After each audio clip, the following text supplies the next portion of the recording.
नमस्कार दोस्तों, आप सभी के बीच में मेरी नई कविता जिनके शीर्षक हैं क्या लिखूं, क्या लिखूं। चिंतित हूँ, लिखूं तो क्या लिखूं, मोहब्बत में शोहरत में गम से रम से विचलित हूँ। लिखूं तो क्या लिखूं, लिखूं तो क्या लिखूं, लिखूं तो क्या लिखूं।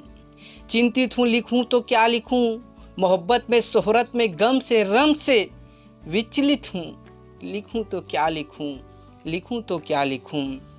क्या गृह संसार पर या शुभ विचार पर या शुभ चिंतन करूं, और नहीं तो अभिनंदन करूं। शब्दों से सवाल करता हूं, उलझन में हूं। लिखूं तो क्या लिखूं, लिखूं तो क्या लिखूं। क्या गृह संसार पर या शुभ विचार पर, और नहीं तो अभिनंदन करूं। शब्दों से सवाल करता हूं, लिखूं तो क्या लिखूं, लिखूं तो क्या लिखूं।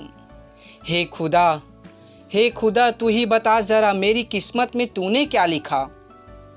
हे खुदा तू ही बता जरा, मेरी किस्मत में तूने क्या लिखा। असमंजस में हूँ, लिखूं तो क्या लिखूं, लिखूं तो क्या लिखूं, लिखूं तो क्या लिखूं। धन्यवाद।